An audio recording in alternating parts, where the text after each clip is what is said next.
Hemos sacado la silla, ¿quieres hacernos sentada? No, de pie está bien porque es un minutico. Sí, sí, sí.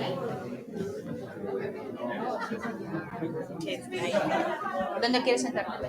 Puedes coger tú si tienes así como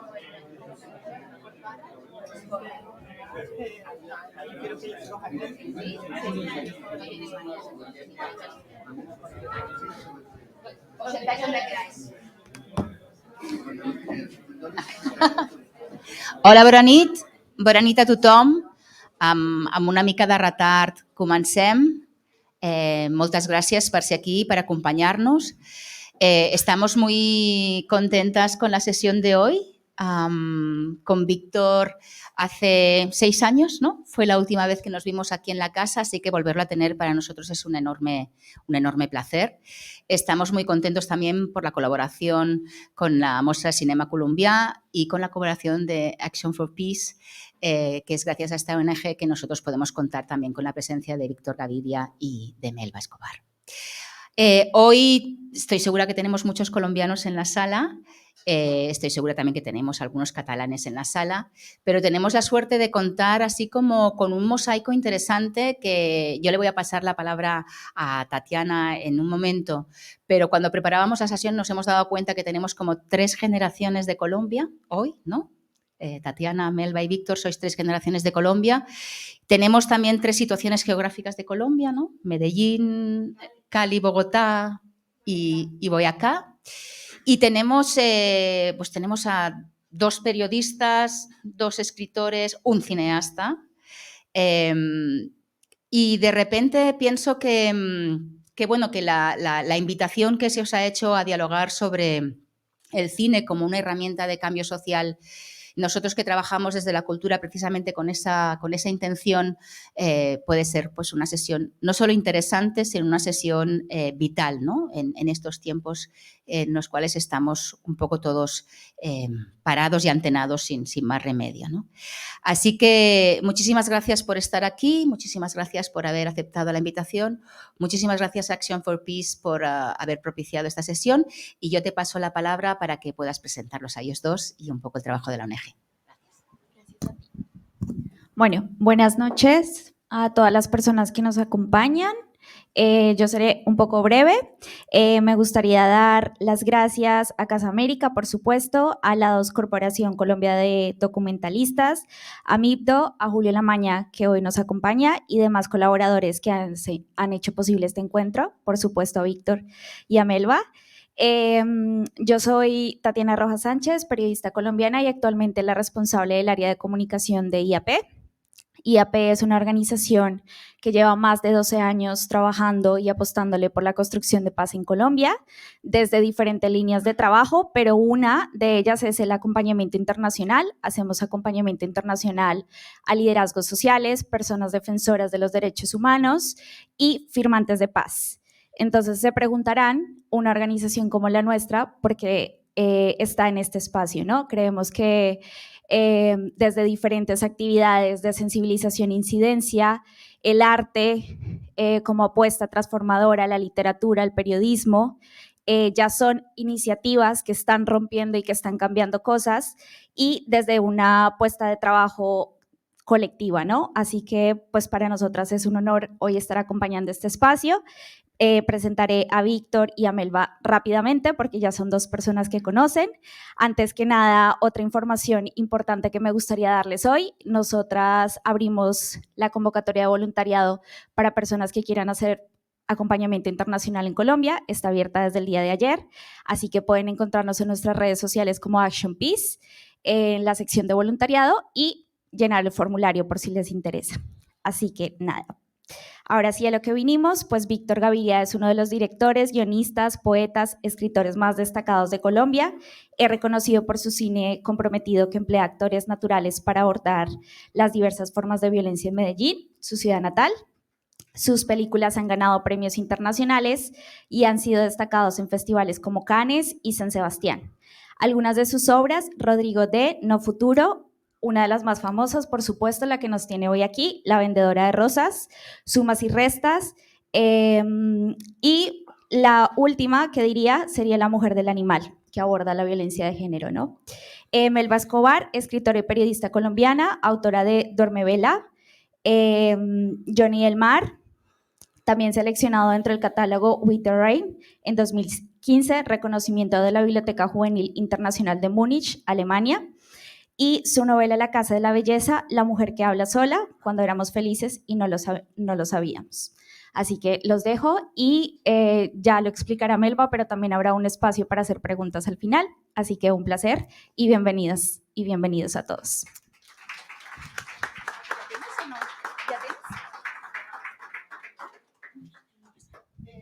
Se oye bien, ¿verdad? Sí. Creo que tengo el micrófono. ¿Está bien? Bueno, pues muy buenas noches a todos. Es un gran honor estar sentada al lado de este hombre. Cuando estuvimos conversando, en un momento dado, esto no tiene como un pítico, está molestando, ¿no? Tiene una vibración. Sí, algo no funciona en el micrófono, pero bueno. Estuvimos conversando para preparar esta charla y yo le decía a Víctor que hace 25 años, cuando se estrenó La Vendedora, yo recuerdo haberla ido a ver. Ahora tengo la idea de que fue en el Cine Embajador, en el centro de Bogotá, pero también pudo haber sido Gran Ahorrar. Sí, yo creo que en el Embajador. En el Embajador. ¿Dónde se estrenó? Sí, y al salir, a mí me causó un ataque de llanto incontrolable la película, que no podía del todo como entender. Y tuve que ir al baño como si me hubieran, no sé, dado la noticia de que se me había muerto un familiar. Algo me estaba pasando muy extraño, era una catarsis violenta. Y cuando llegué al baño, lo sorprendente es que éramos muchísimas mujeres en la misma situación. O sea, la fila para el papel higiénico era interminable.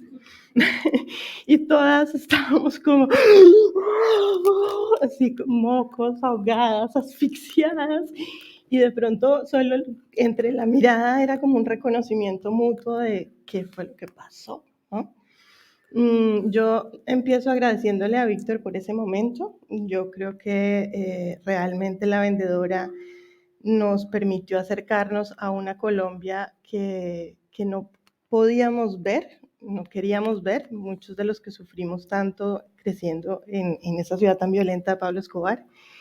Y esto fue realmente muy bello, porque si bien es una película muy violenta y muy cruel, y nos muestra pues como en un país tan salvaje no hay lugar para los niños, creo que nos permitió conocer a estas personas, ¿no? Ponerles nombre y cara a unos niños de la calle que de otra manera jamás habríamos podido entender como lo hicimos. Entonces, primero que todo, pido un gran aplauso para Víctor.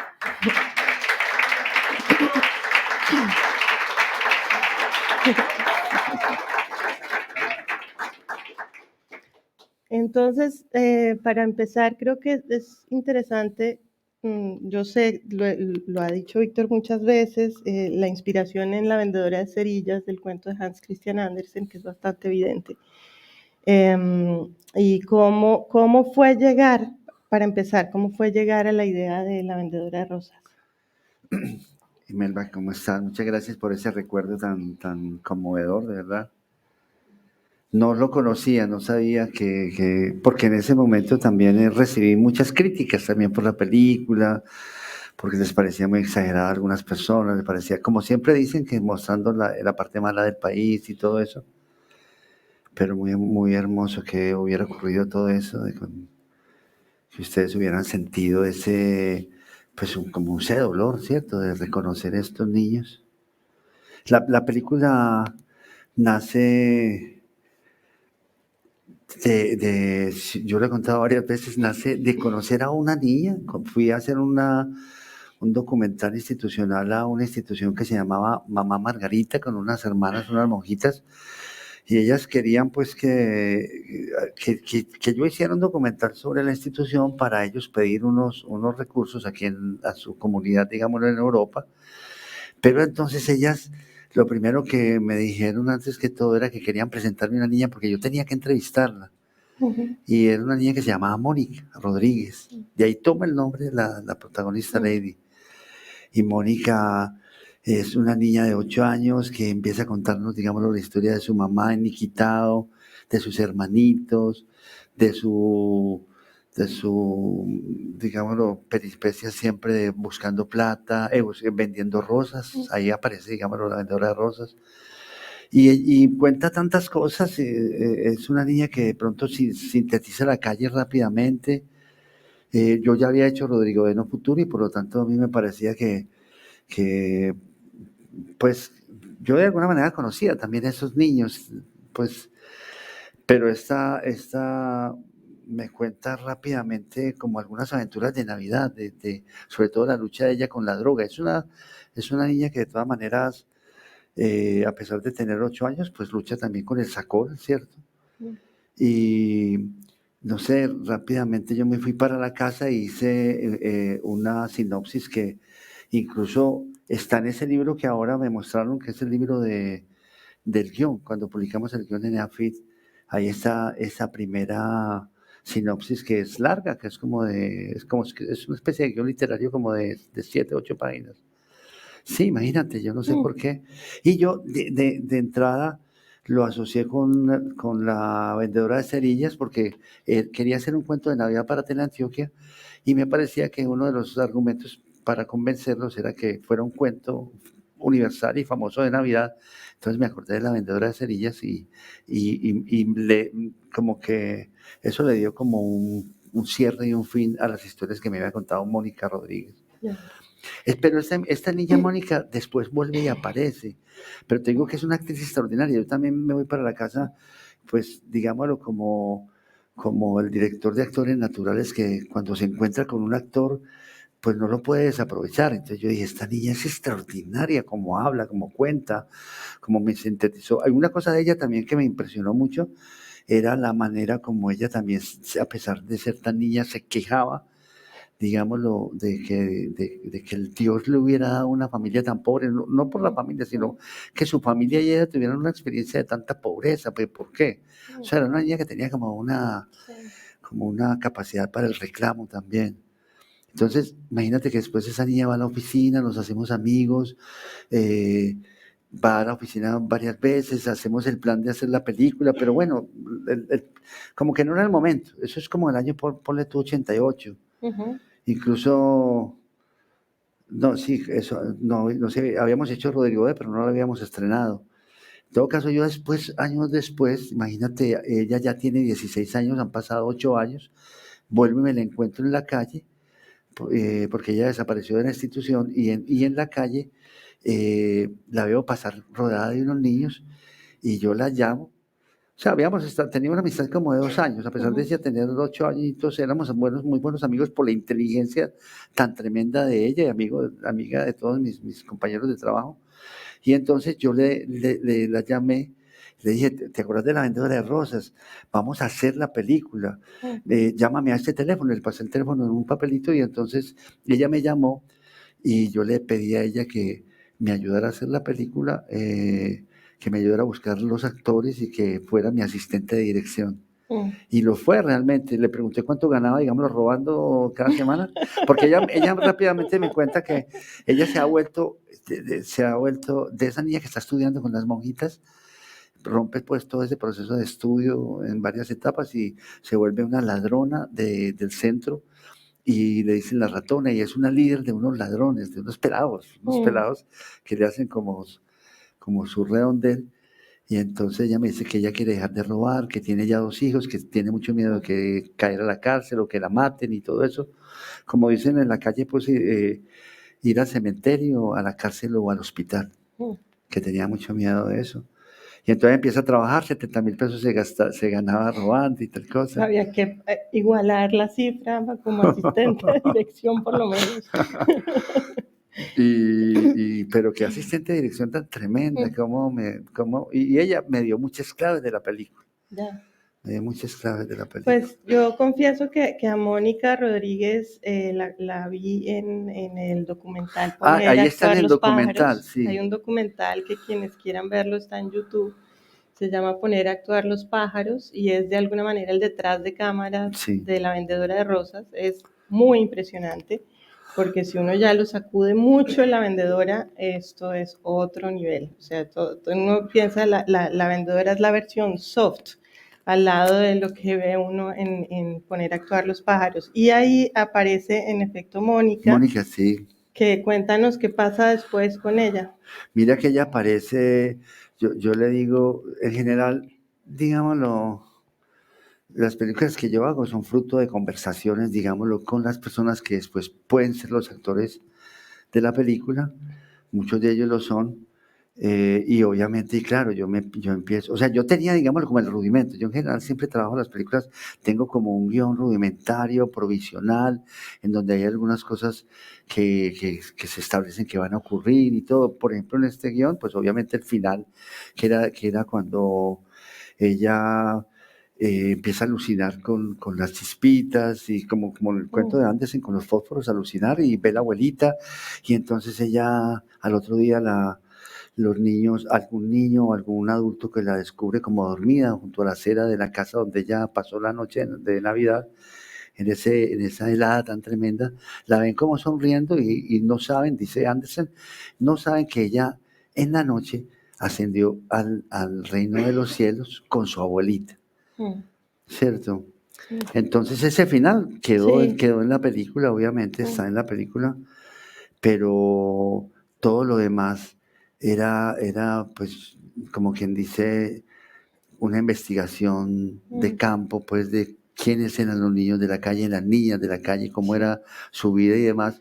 Y Mónica, y yo le hago una entrevista a Mónica, si ustedes ven el documental de cómo poner a actuar pájaros, ella aparece de un sombrero así de blue jean, aparece muy bonita, porque yo le dije a los 2 o 3 días, bueno, necesito entrevistarte, voy a entrevistarte todo el día, y ella se fue toda bonita y aparece ahí, y no sé si ves cómo habla y cómo piensa, cómo habla. Es tremenda. Es tremenda, habla de Dios ahí de una manera que te digo que yo cada que oigo eso como que entiendo quién es Dios realmente, porque lo define de una manera muy especial. Y hay que decirlo, Mónica fue asesinada poco después de la rodaje, ¿no?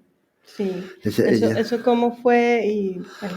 O sea, ella empieza a ayudarme a entrar a las pensiones, porque era duro entrar a esas pensiones, pues obviamente uno tenía que decir quién era, qué iba a hacer, porque todo el mundo pensaba que estábamos investigando, digamos, las plazas de drogas, imagínate. Entonces era muy bueno que yo fuera con Mónica. Y empieza a presentarme niñas, y la primera niña que me presenta es la que hace Judy, Marta Correa, la que hace Judy, que es muy hiperactiva y es muy buena actriz también, me parece a mí.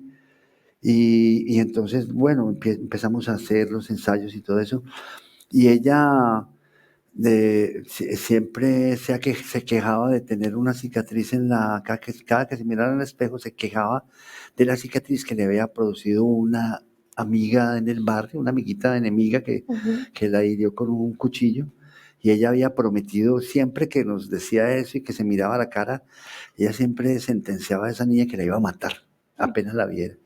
Y un día que llega a la oficina, pues digámoslo, hacer los ensayos, ella llega muy nerviosa, llega temblando, porque la noche anterior se había encontrado con esa niña y la había cogido a puñaladas en un bar de salsa. Entonces, yo realmente no me acuerdo si ella me dijo que la había matado, yo no me acuerdo, no tengo ese recuerdo tan tenaz de que ella me hubiera dicho que la hubiera matado, no sé, pero ella sí me dijo que ella estaba segura que el novio, el marido de esa niña era un duro de Bellavista, que estaba en la cárcel, pero cuando saliera, o sea que sí la mató. Entonces que ella iba a salir, el tipo iba a salir y la iba a buscar, y que la iba a matar. Yo no sé por qué ella conocía, digamos, el poder de ese personaje. Entonces cuando supo que salió, ponle tú al mes, o al mes y medio, porque esos procesos largos de las películas nuestras son pues muy largos, y ella apenas supo que salió, inmediatamente se tiñó el pelo, se cambió de barrio, se metió por ahí en un barrio por el cementerio de San Pedro, se escondió, no, mejor dicho, pero ella sabía que eso no le iba a valer de nada, y nadie creyó que eso iba a pasar. Y a comienzos de enero, del enero del 96, pues recibimos la noticia de que alguien la había visto en el anfiteatro y entonces otro amigo fue a verla y confirmó pues tristemente de que era Mónica. Y entonces pues imagínate, fue muy triste porque era una mujer, era una persona extraordinaria, una mujer de hablar con ella era extraordinario. Estuvimos en el entierro de ella, estuvimos en eso tan tremendo. Es interesante igual cómo, me interesa mucho cómo se funden, al ver uno poner a actuar los pájaros, entiende que La Vendedora de Rosas sin duda es ficción, aunque sean actores naturales, aunque muchos conserven sus nombres, pero es como un entretejido de muchas de las historias reales de ellos y están cruzadas realmente, ¿no? Aquí me parece muy fuerte cómo la realidad acaba interfiriendo dentro de la película y viceversa. Hay un camino de ida y vuelta, ¿o no?, entre ficción y realidad. ¿Cómo fue eso? ¿Cómo afectó en la realidad a estos actores participar en La Vendedora y qué efectos tuvo sobre ellos? Mira que la historia de La Vendedora, el guión es construido a partir de las conversaciones con ellos. Y digamos, lo que hicimos fue pues hacer un trabajo de crónica así muy rigurosa de lo que ocurría, digamos, en esos lugares que ellas se mantenían, que eran esos bares de La Bolera, que se llama allá en Medellín, es el bar donde se mantienen. Y un poco todas esas aventuras que ellas vivían en la calle, en general, todos ellos, La Vendedora es como un documental, porque todas las secuencias son de cosas que les ocurrieron a ellos, les habían ocurrido, todo ese trabajo, digámoslo, de episodios, de secuencias, como esa textura, digámoslo, del guión, se hizo con ellos. Y como te digo, la película reconstruye 36 horas de vida de ellos, que es de las 6 de la tarde del 23 a las 6 de la mañana del 25, son 36 horas. Y entonces sobre esas pequeñas anécdotas y episodios, digamos, lo que les ocurrían a ellos, indagamos muchísimo, ¿cierto? Y entonces todo lo que pasa en la película son cosas que les han ocurrido, no necesariamente al actor que lo está representando, pero sí a alguno de ellos. Entonces se trataba, era como de revivir una cantidad de secuencias, de momentos. Ahí digamos que también es bastante fuerte el uso del sacol o boxer, como decimos en Colombia, que estos son niños que están constantemente drogándose durante toda la película y están drogados muchas veces y también tienen alucinaciones que interfieren dentro de la trama.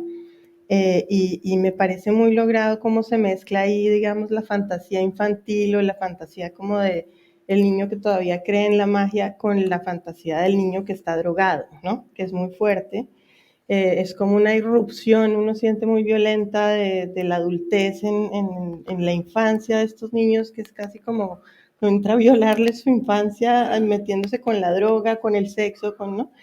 Pero pues digamos, no sé, Víctor, eso cómo fue en términos ya de vivencia, de haber estado ahí 5 meses en la casa, estudio, conviviendo con ellos, viviendo con ellos, ¿qué aprendizajes te dejó a ti como persona y como director? Yo quería decirte primero, digámoslo, la clave que me da Mónica, porque es muy importante, que tiene que ver con el sacol y no sé por qué, digámoslo, afortunadamente por una suerte, o una suerte extraña, o simplemente yo lo asocié, pero Mónica se drogaba mucho con el sacol, eso era un problema que ella tenía, ella quería vencer eso y caía en eso a veces, el marido a veces le daba palizas para que dejara la droga y demás. Y Mónica fue la que me enseñó a mí, digámoslo, esas imágenes de la Virgen. Mónica fue la que me las dio. Se le aparecía a la mamita en forma de virgen, como un ser, digámoslo, híbrido, que era la mamita, pero era también la Virgen. Y también la mamá se le aparecía, en general todo lo que ella me contaba, y se le aparecían unas personas a decirle que dejara la droga, que botara la botellita, que volviera a la casa. Una cosa muy extraña porque es una, como quien dice, una droga cuyo efecto produce argumentos contra la droga misma para dejarla, ¿sí me Mm. entiendes? Una cosa muy extraña. Se te aparece una persona que te dice, deje eso. Sí. Pero esa persona que se aparece era siempre unas personas muy cariñosas, la mamá, la mamita casi siempre, Mm. en donde le diga, venga a la casa, vuelva a la casa, por favor, y demás. Entonces, eso me dio a mí como pie para creer o entender que cuando entrevisto a otros niños más pequeños, digámoslo de ahí de Barrio Triste, y me cuentan otros cuentos, digámoslo, que también alucinan y sobrevuelan la casa de la mamá que ellos no recuerdan ni dónde está. Y de pronto ven los hermanitos y ven que la mamá le dice, venga, los llama desde la cocina y el niño como que baja en la alucinación y la mamá le pone como un destino, lo pone a trabajar en algo, que vaya por la vaca o que recoja alguna cosa. En general, casi todas yo me empecé a dar cuenta que Ay. las alucinaciones eran alucinaciones que ellos se acercaban a personas que los amaban, que ellos como que rehacían, iban a un momento de un camino perdido en donde rehacían lo que yo llamaba el camino hacia las fuentes del amor. Es muy bonito en el texto que tú escribiste, eso es muy bonito, donde dices que hay una jerga muy paisa y muy difícil de entender hasta para uno, pues, y muy rica, ¿no? Cuando los niños dicen que necesitan que sus mamás les pongan un destino, y cuando se refieren a un destino, es que la mamá los mande a hacer algo. Algo del hogar, de la Algo, doméstica. Sí, como pues. vaya y me trae leche, vaya y hace la tarea, vaya, eso es tener un destino. Y a las mujeres también los niños lo que sienten es que al ya vivir en la calle perdieron el destino, porque de alguna manera ya nadie les está diciendo vaya y haga esto y lo otro. Es súper poético y doloroso también, sí. Súper triste. El destino también es una expresión que seguramente los paisas la recuerdan y a las mujeres, cierto, les dicen, tengo que hacer los destinos es arreglar la casa. Ya. Sí. Y bueno, digamos que... Pero mira, Melba, que esa clave que ella me dio a mí me cambió todo, porque también me enfrentó a una cosa que yo no había pensado, y era que íbamos a hacer una película de realidad, una película muy realista, pero una película que tenía un elemento maravilloso, un elemento mágico, como el cuento de Andersen. Entonces yo no sabía, nunca había pensado cómo iba a resolver eso, ¿sí me entiendes? Pero claro, ella como que ella, en lo que me cuenta, me hace entender el cuento de Andersen, o por lo menos coinciden, digámoslo, la alucinación como una búsqueda de esos personajes. Entonces, hablo también con otras de las niñas de la vendedora y me cuentan también que la mamita se les aparece en esas alucinaciones, que la mamita está haciendo unas bolsitas pegadas con engrudo para venderlas en el centro, pues un trabajo, digámoslo, muy de trabajador de calle. Y entonces, y es la mamita la que la invita a tomar un chocolate, o ella le sirve un chocolate. Bueno, de todas maneras, casi todas las cosas que ellos me contaban alucinando eran cosas que terminaban en momentos de amor, ¿sí me entiendes? Entonces, claro, para mí fue clave eso, porque eso me justificaba el hecho de que terminara la película como Andersen, porque igualmente con Andersen la niña está alucinando, y la última alucinación es la que la mamita la llama para que suban al reino de los cielos juntos. Sí, y es muy tremendo porque uno piensa que uno suele referirse a la infancia como la edad de la inocencia, y esta es una película que yo creo que habla un poco sobre esa pérdida de la inocencia y sobre ese dolor de esa pérdida de la inocencia, que en este caso es como muy abrupto y muy violento, pero a la vez la magia está ahí, ¿no? Sigue estando ahí, entonces eso le da para mí un gran poder a la historia, que no sea solamente documental y que no sea solo una cámara que nos está mostrando pues estos lugares tan desolados y tan agresivos y esta vida, sino que también nos permita ver esa fantasía de una abuela cariñosa que prepara el chocolate, que está cuidando de sus nietos, que los pechicha y los cuida y los quiere. Creo que eso es fundamental, sin duda, en la película. Digamos que oyendo, o sea, Lady Tavares, quien representa a la vendedora de rosas en la película, todavía hoy en día es un personaje en Colombia, creo que muchos estamos pendientes de ella, me parece una mujer muy Sí, tú a veces la especial. oyes, ¿sí? La oí hace poco en un podcast. Sí, con Alarcón, con el actor. Sí, porque además me parece que tiene un cuento muy bien contado, sabe hablar muy bien, se Sabe expresa hablar muy muy bien, bien, sí. es muy lúcida. Yo creo que una persona que ha vivido tanto, pues algo tiene que contarnos. Y en este podcast, precisamente, pues que además habla muy bien de Víctor siempre y de cómo Víctor la ha protegido a ella y a su familia, etcétera.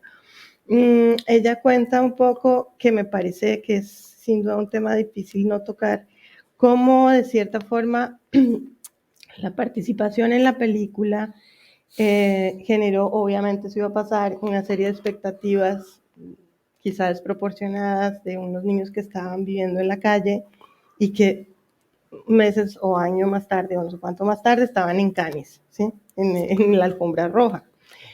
Y después de la alfombra roja, además, esto lo dice Lady en el podcast, no sé qué tan así fue, pero ella dice que al final de Cannes, ella más o menos le dijo, bueno, y Víctor, ¿y ahora qué? ¿Y después qué? ¿Y qué sigue? ¿No?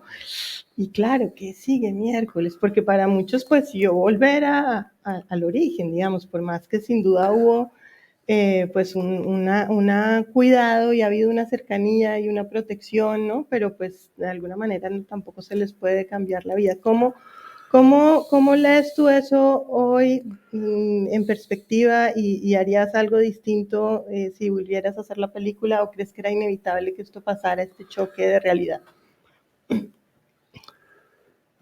Ella aquí en España la quisieron mucho. Yo me acuerdo que hay un hombre de radio que se llama Tolentino, no me acuerdo el nombre de Tolentino, no sé si Javier Tolentino.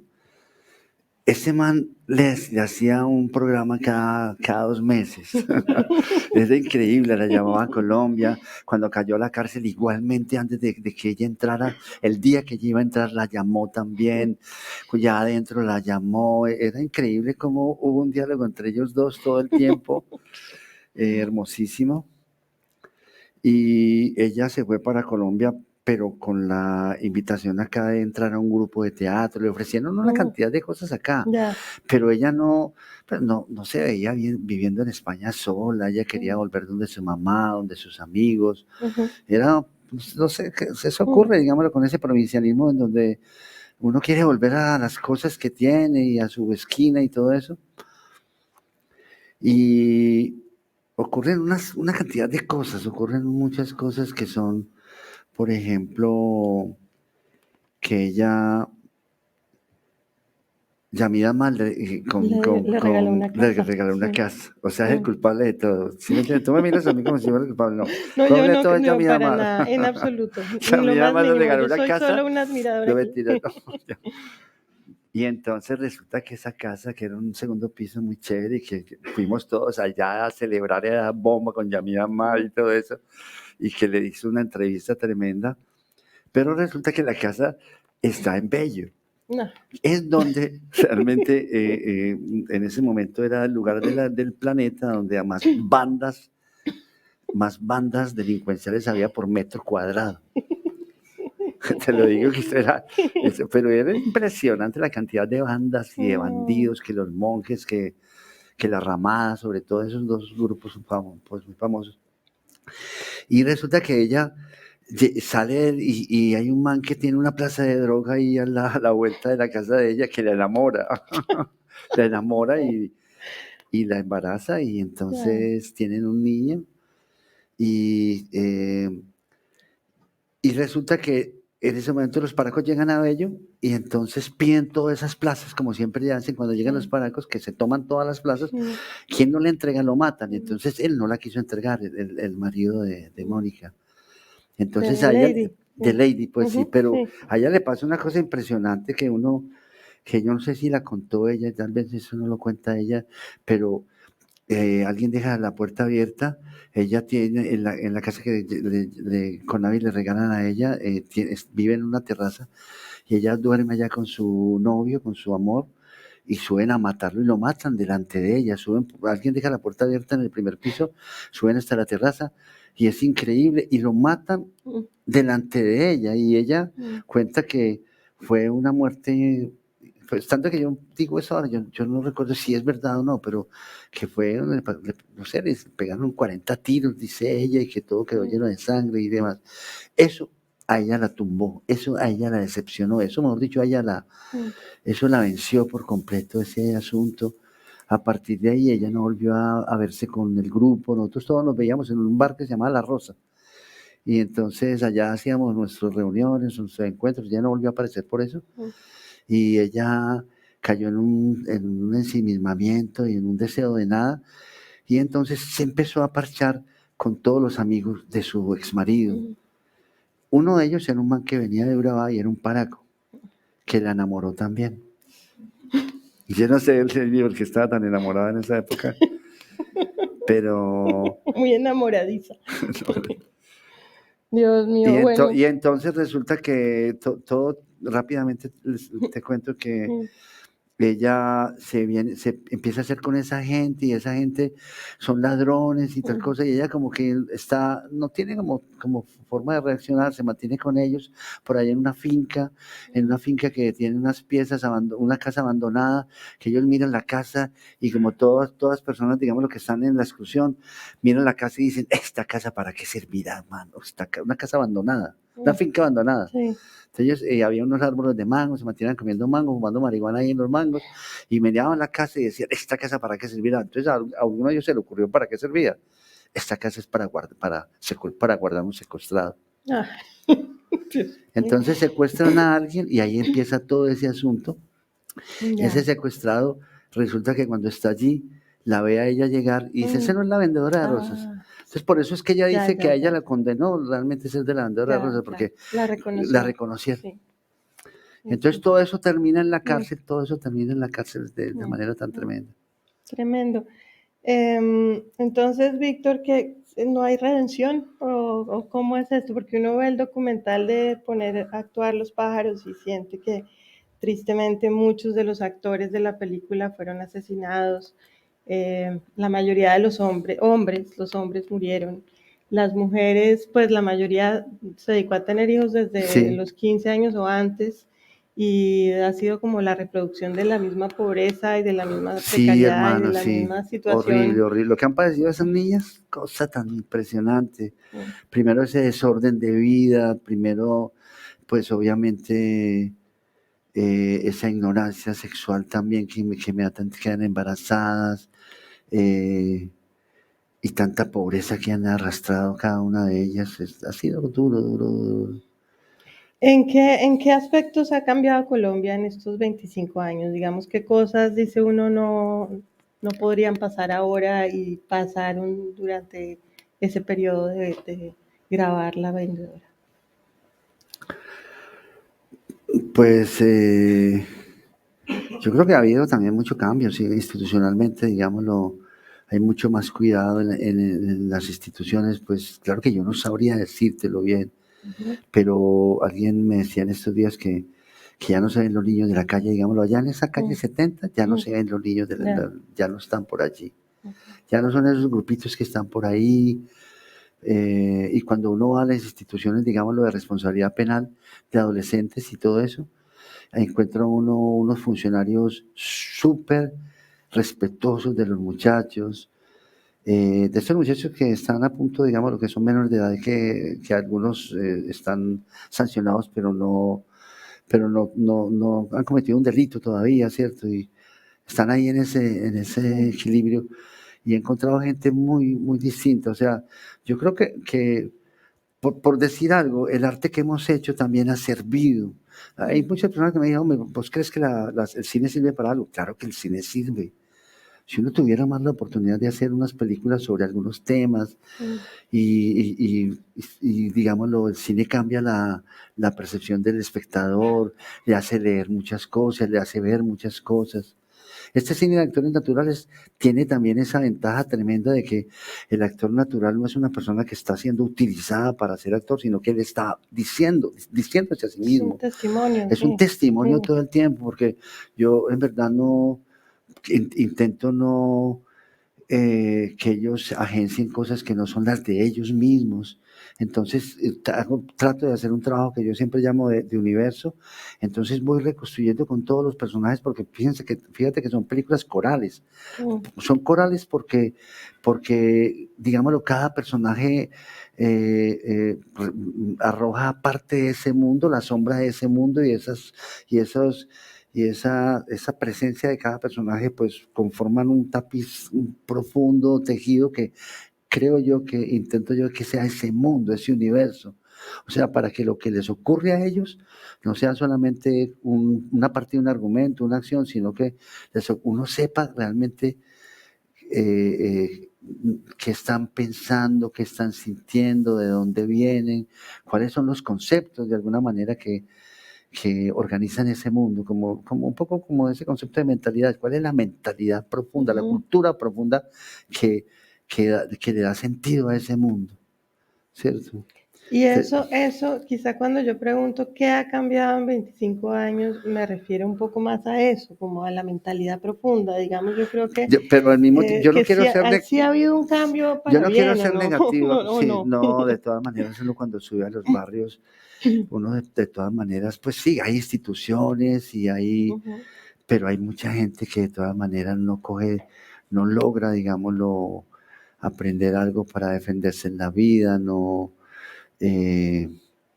hay mucha orfandad, mucha pobreza.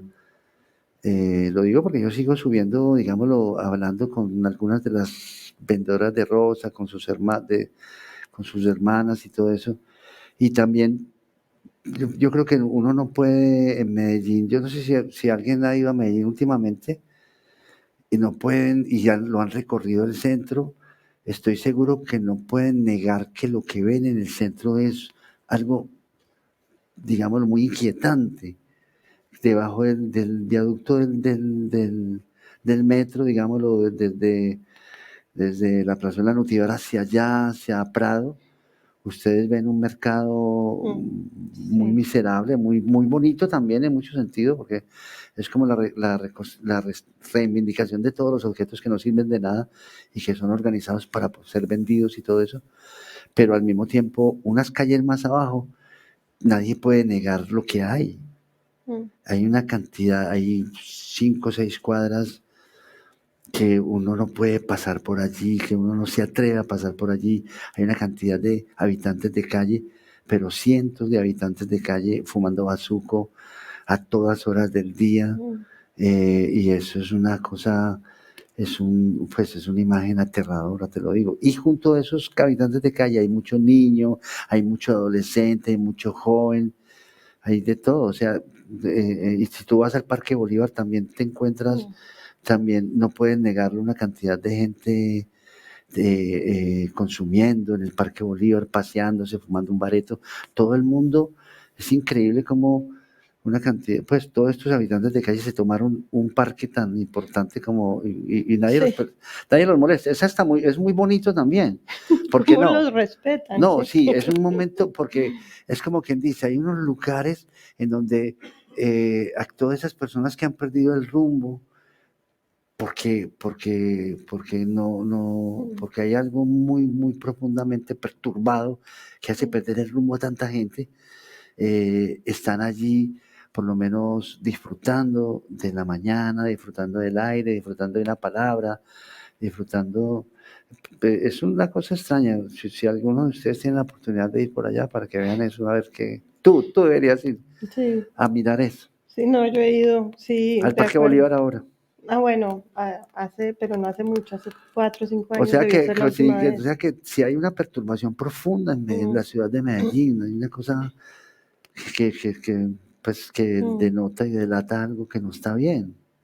Sí, yo creo que vamos a salir todos aquí tan deprimidos que vamos a salir mal para subir un poquito la nota. Pero, Melba, yo quisiera como de pronto un rasgo de la película que quería pues hablarte hoy, y es que la película, digámoslo, yo descubrí a través de Mónica el asunto de que la droga era un camino hacia las fuentes del amor, ¿cierto? Eso cambia la película, eso hace que la película, yo les decía ayer que entendieran Los que vimos la película ayer, pues se acuerdan que cuando ella se droga por primera vez, cuando chupa sacó la primera vez Sí. o huele sacó, eh, ella lo primero que ve es una señora que va con unos niños. Siempre es un poco, Sí. es un poco automático, pues, Sí. pero el espectador no lo descubre. Sí, sí. El espectador no descubre, digámoslo, ese automatismo que Mm. tiene la película. Pero es la idea de que siempre va a pasar eso, cada que ella va a ver algo como un camino hacia el amor, ¿cierto? Mm. Recuerda que cuando al final ella está drogada, que antes de que llegue el Zarco a reclamarle que engañó Sí. con el reloj, con el cambiazo del reloj, y llegan los otros a matar al Zarco y termina ya muerta. Mm. Antes de eso, ella tiene una alucinación. Con su mamita. Sí, Sí. con Y con la Virgen. una casa llena de Sí. gente, Mm. con una fiesta llena de gente, en donde hay unos niños que están dando la vuelta a un palo y donde están unos niños tirándose por la ventana y volviéndose a tirar para adentro. Hay como Sí, una así es. alegría y como una cosa tan hermosa de esa, que de ahí, digámoslo, Hay, ¿sí te acuerdas hay, eso? claro que me acuerdo y la verdad hay muchas cosas que me gustan mucho como o sea, creo que nos hemos enfocado más quizá como en lo oscuro, igual me imagino que aquí muchos ya la han visto y la verán, pero creo que también hay mucha alegría en la película, como esa vida tan al límite, tan apasionada que es Colombia. Para mí Colombia es eso, es como estar siempre al límite de la euforia, de la histeria, de la rabia, de la felicidad, nada puede ser tibio. Nunca, todo tiene que ser a tope. Y creo que eso se siente mucho en la película, así como hay momentos que uno se muere de la risa, también uno ve como esa libertad de estos chicos Sí, tan claro. fabulosa, porque son unos chicos que pueden hacer lo que se les ocurra, se divierten mucho, porque además el plan es entrar a las discotecas a robarle a los borrachos. Y no hay momentos en que solo se puede reír, porque claro, es un niño chiquitico, como viendo a ver cuál es el que está más tomado para ir más o menos gateando y sacarse el reloj, y en fin, situaciones que tienen su gracia, como ese lado también, como ese humor negro tan colombiano nuestro de sacarle chiste a las Y un borrachas. rasgo que tienen ellos muy importante, que fue que a mí me sorprendió mucho ese rasgo y era una rebeldía tan terrible Sí. que tienen. O sea, cuando yo conozco sobre todo a las niñas, esas niñas, pues yo decía así molestando, esas niñas parecen Policarpas a la Barrieta todas. Todas están rebeladas, todas están con una rabia. Y la rabia de una de ellas, o en general, es concreta, es contra la mamá. Es una pelea contra la mamá, una guerra personal contra la mamá, que ellas dicen. Yo nunca había oído que un niño dijera pues que la mamá es una gonorrea, ¿cierto? Es que las mamás son una gonorrea. Yo, pero ¿cómo es posible? Yo me escandalizaba de eso. Yo, pero ¿qué es esto? Estos niños. Pero Y esa rebeldía es una rebeldía que les da mucha fuerza a ellos, que les da mucha fuerza y que es como un motor que los mueve por todas partes. Y la película La Rebeldía es uno de los temas también que va de final, de comienzo a final. Todo el tiempo está esa rebeldía. sí. Y bueno, no sé, ya iremos cerrando, pero aquí hay una reflexión que quiero hacer, porque además lo he venido pensando a lo largo de la charla, que es, tengo una amiga que está casada con un japonés, y cuando lo llevó a Medellín, mi amiga colombiana, con su japonés, el japonés le dijo: estoy muy confundido, porque tú siempre me dices que esto es un país muy católico, pero aquí todas las mujeres te están mostrando el culo, los pechos, todo es un exhibicionismo del cuerpo, y como así no eran muy católicos. Y a mí me pareció genial el comentario, porque pensé que da muy en el filo, en el blanco de la complejidad de la mentalidad colombiana, especialmente paisa, con el perdón aquí, de esta como lógica de no sé, la estética de la mujer suave, dócil, buena, pero súper seductora, pero súper provocativa, pero a la vez súper creyente, pero a la vez, ¿no? Hay como tantas cosas que están pasando siempre como por debajo y que no se pueden mencionar y que no se puede, hay demasiados, a mi modo de ver, como mecanismos de control social que hacen que la vaina, cuando se revienta, se rompe un poco, ¿no? Es como, aquí en esta casa se cree en Dios, se va a misa, se no sé qué, y se pasa o de eso a estar en la calle bajo un puente chupando boxers. ¿Sí? Es como, no puede haber un punto intermedio, es como no podemos encontrar un poco mediar entre, no sé hasta dónde esto es una lectura que hago yo como, o hasta dónde siente Víctor que no es también como una falta de, porque no hay conciliación. En esa rebeldía que menciona Víctor también yo lo que veo es no hay conciliación. Y eso es muy colombiano, es una dificultad como en resolver el conflicto. Sí. Es que la mamá dice, usted hace esto ya o la reviento, ¿sí? No es la idea de hazlo ahora o hazlo mañana, o no sé, la idea de negociación no entra en la ecuación. Sí, yo también me preguntaba mucho eso y yo decía, pero ¿por qué? Lo que me gustaba era la claridad, digámoslo, y lo obvio que se daba esa pelea. Uh-huh. Y también, digámoslo, el empoderamiento de la niña y la palabra de la niña, el argumento, y esa capacidad de igualarse a la mamá horizontalmente. Pero sobre todo, hay un momento donde estos niños, en el caso de Marta, pues de esa actriz que es la que pelea con la mamá, Uh-huh. esta niña, es también como que denuncia y muestra que esas pobres mamás de barrio, cuando llevan muy bien a los niños, es que los niños empiezan a reclamar y entran, digamos, en toda esa cantidad de reclamos de la adolescencia, y la mamá ya no tiene instrumentos y elementos para corregirlos y para, de alguna manera, cuidarlos, de que no se vayan para la calle, de que no estén con algunas personas, ¿cierto? No sé cómo proteger, no tienen otra manera sino el golpe y la pela y la correa y el castigo corporal.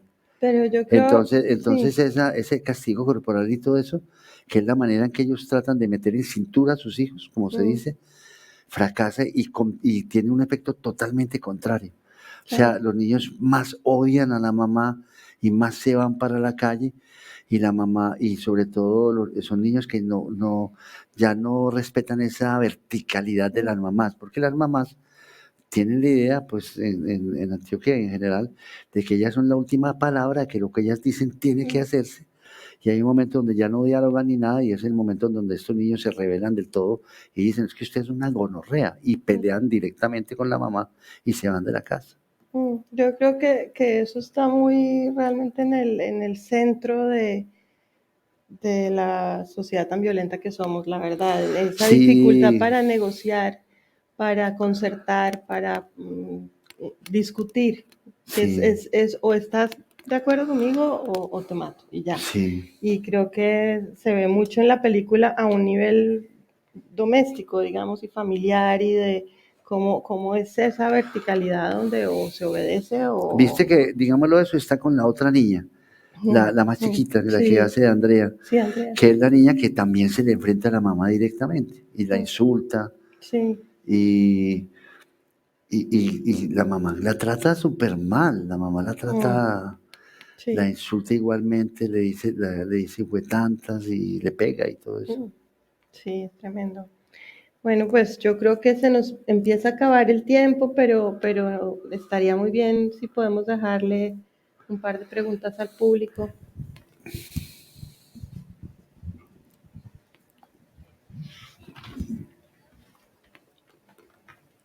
Buenas noches, hola Víctor. ¿Qué más, hermano? Un elemento que me gusta muchísimo de esta película es la música y el sonido. Entonces, como que me parece que dibujas muy bien el paisaje sonoro de lo que es Colombia en diciembre, como que todo el tiempo está sonando música, los niños cantando villancicos y eso me fascina. Sin embargo, hay un elemento que no sé si es por conclusión mía, que yo saqué de mis experiencias y tenía la curiosidad, y es el tema de la pólvora. Entonces, yo encuentro que está como que suena en unos momentos muy puntuales, digamos después de que Zarco la amenaza a Mónica y ella tiene que cruzar un caño ahí en unas piedras, que es una escena un poco mágica, y suena pólvora. Y no sé si la pólvora tenga una especie de simbología, porque digamos en mi barrio yo tenía un juego muy extraño con mi hermano, y era que en diciembre no sabíamos si era pólvora o balazo.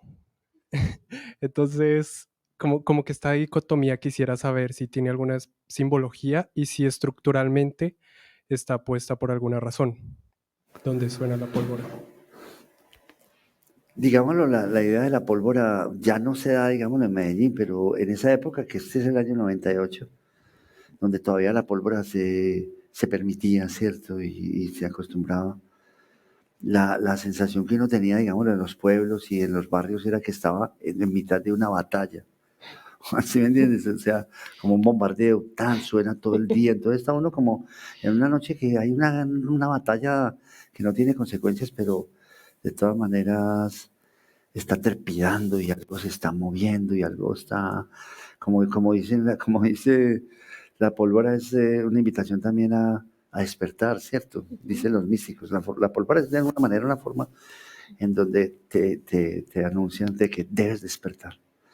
Pero en la película, digámoslo, la pólvora es de esos elementos que tuvimos la fortuna de tener un productor que tenía de recursos, digámoslo, de producción para la película. Y logramos una cosa, si ustedes ven los planos de la película, cada que aparece el cielo, cada que, digámoslo, el encuadre tiene un pedazo de cielo negro de la noche de la ciudad, siempre poníamos pólvora ahí. Entonces, se hacía un ensayo, pues había un grupo, digámoslo, de polvoreros que trabajaban para nosotros súper buenos, y entonces siempre iban a buscar el lugar donde tiraban la pólvora, se hacía un ensayo, en todas las tomas hay pólvora, en todas las tomas hay pólvora, sistemáticamente. Entonces, uno no lo nota realmente, pero si se pone, pero lo hicimos muy conscientemente. Cada que la cámara, digamos, estaba un poquitico contrapicada y se veía el cielo, siempre en esa parte del encuadre, siempre aparecían voladores, y siempre se tiraban. Era la manera que nosotros decidimos, más o menos conscientemente, de hacer que la película no fuera muy triste. ¿Sí me entiendes? No, porque... Hay mucho muerto, pero con pólvora. No. Es decir, estamos en Navidad, estamos todos contentos. Sí. Se hizo también también se hizo con la fotografía. En general, siempre hay luces, siempre hay, en la piel de los actores siempre está el rojo y el verde y el ámbar. Siempre hay ese intento de que la Navidad esté todo el tiempo. Sí, está cierto. Se siente así. Es como si... Sí. Rico, te iba a hacer una pregunta sobre el personaje del papá de Diana, que me parece un poco atípico porque hemos hablado de esta dificultad de relación entre padres e hijos. La mamá de Andrea está completamente desamparada, al principio la quiere pegar, luego le perdona el robo de los patines, entonces porque también la retienen las vecinas, no sabe qué hacer con su hija. En cambio, este papá de Diana es el único personaje que parece tener una autoridad, una línea moral y que al final es exitoso, pues Diana se va con él a pesar de que siente mucho también la solidaridad con las otras chicas. ¿Nos puedes contar algo sobre cómo te surgió este personaje, que es casi el único personaje positivo en el mundo de los adultos? Uno casi no se acuerda de ese personaje, pero está en un momento clave y creo que produce para el espectador algo que hacía falta, o por lo menos para nosotros nos hacía falta, haciendo una improvisación con Diana Murillo, la cachetona, la morena. Ella nos contó que el papá se había ido de la casa, ¿cierto? Y que estaba viviendo en una ciudad, digámoslo, costera. Creo que estaba viviendo en Tolú, en Coveñas, que son unas poblaciones de la costa, que el papá, ella lo que más quería, o ella pensaba que lo que más añoraba ella, que el papá algún día volviera a Medellín y que algún día viniera por ella. Era un sueño que ella tenía, la verdad era un sueño que ella tenía. Y entonces hicimos una improvisación con ese sueño y entonces apareció el papá en la película. Pero eso fue realmente un sueño optativo de ella, eso no pasó, no había pasado, ni pasó. Solamente pasó en la película. ¿Ah? ¿Te parece? Pero digámoslo, en estas películas, en general en el cine, pues tú que sabes más cine que todos nosotros, uno se hace una pregunta sobre el padre, ¿dónde están los padres? Y uno tiene que responderla. O sea, el guión tiene que responder esa pregunta. En algún momento el espectador pensará, pero ¿dónde están los papás? No hay ningún papá en esta película. Sí. Y cuando el espectador se hace esa pregunta es porque el guión tiene que encontrar un pequeño lugar donde aparezca un papá. Y nosotros lo encontramos a través de ese sueño. Y yo no sé, y me parece que es un momento, digámoslo, un poco melodramático, ¿cierto? En donde el papá aparece y ella se asusta que el papá, pues nunca pensó que fuera a ir por ella, y va por ella y la recupera y ¿cierto? Se la arranca, digamos, a la niña que es como la mamá de todos ellos, que es la patrona. Y no sé, y todos, a mí me parece que es importante, digamos, lo que todos se acerquen a esa ventana, todas ellas, y vean que ella está cogiendo bus con el papá, que va a pasar la avenida, y todas dicen, yo con un papá sí me iría. Sí, es lindísima esa parte. No, a mí me dio ¿No te mucho parece? alivio, la verdad, mucho alivio esa escena. Tendría que haber un pequeño alivio. Sí, hay un alivio. Además, De yo que creo haya un que mundo real. En estas cosas donde el mundo, digamos, yo creo que es importante pensarlo.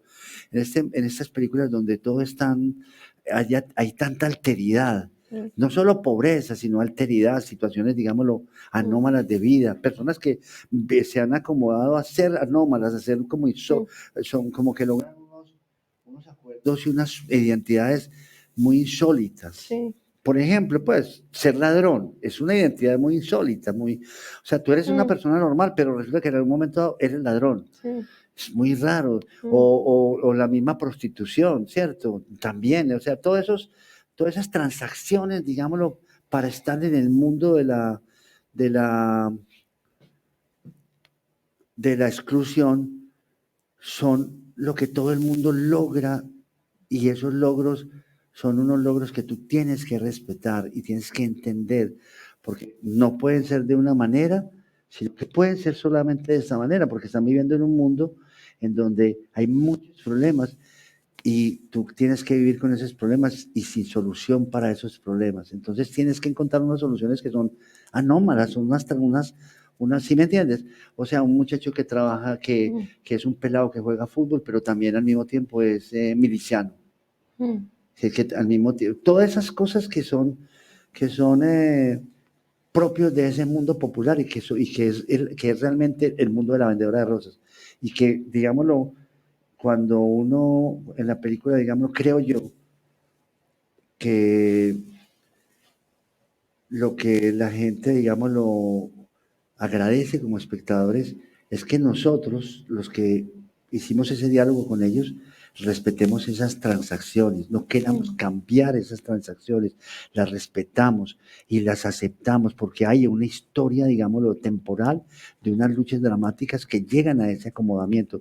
Ese acomodamiento es el único que permite a ellos sentarse en el día en algún momento y decir, ¡ah, qué putería, hermano! Excelente, hermano. Hoy este día es excelente. Yo creo además, aquí también pues estos comentarios y preguntas, que la ficción también consiste en generar posibilidades, porque creo que la ficción es un poco eso, es como si no sería un documental. Si no apareciera el papá de Diana, sería un documental. Pero como es ficción, aparece el papá. A mí, para mí fue el momento de mayor alivio en toda la película y lo agradezco enormemente. Yo lo que quería porque creo decir, que también ahí se vuelve una ventana de posibilidad distinta. Es como no todos los padres o están muertos o han abandonado a sus hijos. Hay uno que vuelve y recoge a su hija y se la lleva y quiere ocuparse de ella. Y sí creo que es importante que existan estas posibilidades, ¿no? digámoslo, donde el mundo está lleno de alteridades, de cosas que no son, que todo el mundo está, digámoslo, al otro lado del pacto social, está digamos, en lugares como de antisociedad. Es bueno, yo creo que para que la gente recuerde que existe un mundo normal, donde haya un pequeño cristal de normalidad. Un pequeño cristal de normalidad, ¿para qué? Para que uno se acuerde que estamos en un mundo de alteridad, pero que sí existe un mundo normal, para poder contrastarlo, me parece a mí, o no te parece que contraste, digámoslo, lo que no es con lo que, con el mundo normal. Aquí hay 2 preguntas. Aquí tenemos vale, tiempo para un par de preguntitas. Vale. Aquí y estas 2 que han aparecido, Iván y no me acuerdo el nombre, pero... Vale, ellos son nada, un par de cosas muy rápidas. La primera, si me podrías firmar este DVD una vez termine el coloquio, me haría mucha ilusión. Y la segunda, bueno, tenía una pequeña pregunta para ti, Víctor, y también para ti, Melba. Bueno, yo llevo años con una idea en la cabeza de un proyecto de ficción que es una historia de unos artistas callejeros que viven su vida en la calle de Barcelona, pero el protagonista y la persona que une a ese grupo es una persona latinoamericana que ha emigrado aquí a España como a buscar una vida mejor, entre comillas. Entonces, bueno, yo hace 5 días volví de un viaje a Colombia que me hizo reflexionar bastante y pues en un principio la historia de esta persona era una persona que huía como de la delincuencia, de la droga, de la vida un poco de lo que mostráis aquí. Pero después del viaje que hice, me pareció que igual eso era como un cliché que contribuía a generar un prejuicio con el que yo fui a Colombia y con el que la verdad me sorprendió muchísimo porque me encontré pues un país con una cultura increíble, con una gente increíble, la comida, la naturaleza, todo. Me quedé con unas ganas de volver increíbles. Y lo que pasa es que el otro día cuando vi La vendedora de rosas, de la forma en que tratas este tema con tanta delicadeza, de una forma tan horriblemente real, pero también tan bonita, pensé que igual no mostrar esa realidad sería como darle la espalda, y entonces estoy con ese dilema de no sé, pues como si hacer que esa persona huya de eso o mostrar pues otra realidad, darle otro motivo para que emigre aquí. No sé qué pensáis de eso. Tú piensas, lo que te confundía a ti es, no sabes realmente si ese personaje llega aquí huyendo de la droga y huyendo de la delincuencia y demás. No sé si eso puede contribuir a generar un prejuicio hacia este país, básicamente, porque pues, yo cuando fui a Colombia tenía una idea muy errónea de lo que era el país, pues por lo que muestran otras series, otras películas, pues no sé, narcos y cosas así, uno ahí se piensa que es periodista, tampoco es así. O sea, sí que obviamente está esa realidad ahí, pero eso, pensé que como mostrar esta historia, pues generaría, pues eso, contribuiría a ser un cliché, pero pues después de La vendedora de rosas vi que se puede dar una forma distinta y no sé qué pensáis de que, pues, también como que alguien de otro país de aquí de España, pues tal vez opción. Pues no, es difícil decirte, pero el hombre de todas maneras, en ese personaje, pues el personaje tiene que llegar para que el espectador sepa que está huyendo de la delincuencia y de la droga y todo eso, tiene que drogarse y ser delincuente aquí también. No, claro, porque si no, ¿cómo vas a hacer? ¿Cómo te vas a dar cuenta que está luchando contra eso? Tiene que ser aquí también. O sea, es una persona que en un momento de su vida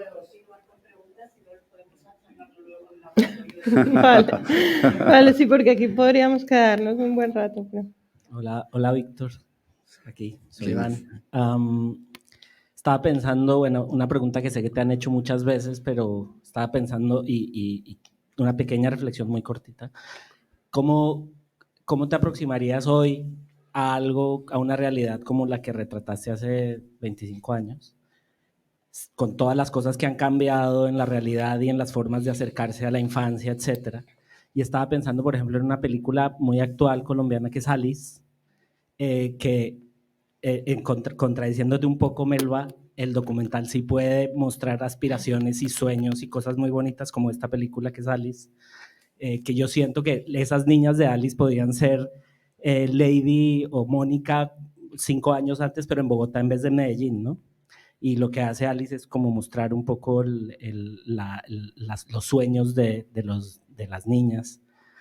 Pero yo me preguntaba, era cómo tú, con toda esta experiencia, después de 25 años de haber trabajado con todo esto, sabiendo ahora cómo ha cambiado la realidad colombiana y la realidad de Medellín, ¿cómo te acercarías a algo así? Me pregunto, no creo que lo harías de ninguna manera parecida, pero si te acercarías o no.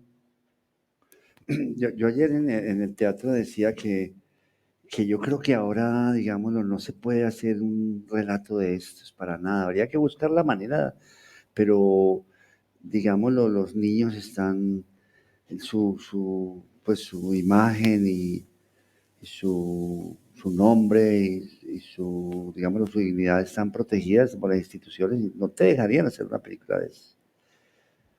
En donde ellos, proveniendo pues de unos lugares de vulnerabilidad, no podrían mostrar esa vulnerabilidad, no podrían mostrarla porque estarían, digámoslo, hablando. No se permite que un menor, digámoslo, muestre esos grados, digámoslo, de vulnerabilidad. No lo permite socialmente que lo muestre a través de una imagen, de un plano, de una película, ¿no? No sé, o sea, fíjate bien, es que Alice lo que hace es mostrar la imposibilidad, digámoslo, de hay cosas que no son representables. Fíjate que ellas, ni contables, ni siquiera ellas pueden narrar lo que son. Fíjate que ellas narran lo que son a través de el juego que hacen, de inventarse un personaje que se llama Alice, y que todos lo inventan y todos hacen una cosa muy hermosa, como una especie de novela, y va apareciendo un personaje, digámoslo, fantasioso y real, de ficción, que al final uno se conmueve y uno hasta llora porque uno se da cuenta que ese personaje son ellas. Pero ellas lo han podido hacer, pero que están hablando de ese personaje imaginario. Entonces, mira la imposibilidad tan tremenda de hablar de esas cosas. O sea, en la época de La Vendedora, nosotros trabajamos, digamos, yo les decía, con bienestar familiar, trabajamos con los defensores de familia, que cada niño tenía un defensor de familia, en unas relaciones con las mamás y todo muy claro en cuanto al sueldo que se les pagaba. Se hizo todo realmente dentro de la ley. Pero esas leyes de ese momento permitían que pudiéramos hacer una película de esas. O sea, yo estoy seguro que ahora hay muchas cosas en la película también que son, digámoslo, que están al borde de la verdad. Si a mí me preguntan algunas cosas, como por ejemplo si la droga estaba en el set, la droga sí estaba en el set. No la poníamos nosotros, pues, ¿sí me entienden? No la poníamos nosotros, no, pues, porque nosotros poníamos unos frasquitos que eran de una droga simulada, que era leche condensada con miel, que incluso a ellas les molestaba mucho porque a ellas les dábamos eso y se empegó tanto, pero siempre aparecían frascos de verdad, parecían pegantes de verdad, y era una cuestión que era difícil de decidir sobre eso, Hola, Víctor. Bueno, te quería hacer como dos pequeñas preguntas. Yo vi Rodrigo de No Futuro años después de haber visto La Vendedora de Rosas y me encantó, sobre todo la banda sonora punk colombiana y tal. Y era, no sé, un poco, me explicabas a lo mejor tus inicios, porque, o si el título de Rodrigo de, viendo las dos películas, tenía algo que ver con una intención tuya de un neorrealismo colombiano por Humberto de Beatriz de Sica y tal. Y la segunda cuestión sobre La Vendedora de Rosas, ayer viéndola otra vez en la Filmoteca, me vinieron muchos ecos de una de mis películas favoritas, que es Los Olvidados, de Buñuel, y veía Zarco, veía Jaibo, y también aparecen muchas alucinaciones y tal. No sé si Buñuel estuvo de alguna manera resonando en el rodaje de la película o en la creación de la película. Hablando de Rodrigo D., pues obviamente es una alusión a Humberto D. Cuando hicimos el guión, Luis Fernando Calderón y yo, un amigo que lo hicimos, estábamos muy emocionados porque cogimos una crónica del periódico de un muchacho que quería suicidarse, hecha por una amiga nuestra, una crónica lo más de linda, de esas crónicas que en esa época no aparecían nunca, que de pronto era insólita, digámoslo. y lo hicimos muy a propósito, con ganas de, como dice Sabatini, pues de que el neorrealismo es la vida cotidiana de una persona con una cámara al lado, o sea, la cámara retratando, digamos, los tiempos muertos, los tiempos de vida cotidiana de una persona. Entonces queríamos hacerlo, pero la película, digámoslo, pegó un salto hacia otro lado también, porque se convirtió en Rodrigo de No Futuro. Ese No Futuro, digámoslo, es el empezar a hacer la película, hacer la inmersión en esa realidad y darnos cuenta que estos pelados tenían un enorme problema existencial, y era que no tenían lugar en la ciudad y que estaban muy conscientes de hacer parte de un no futuro que ellas aceptaban. Bueno, la película se cambió, la verdad, con ese trabajo. O sea que, digámoslo, desde el realismo pasamos a otra cosa. Y lo de la vendedora, ¿qué es lo que me preguntas? La del Buñuel. La de Buñuel, claro que Buñuel. A mí me parece que, digámoslo, pues yo no sé, no soy un experto en eso, ni mucho menos, pero cuando estaba triunfando el neorrealismo tanto con Vittorio De Sica, con Umberto D, y estaba arrasando en todo el mundo, ¿cierto? Yo hablaba bellezas de Vittorio De Sica como el gran realizador que es. De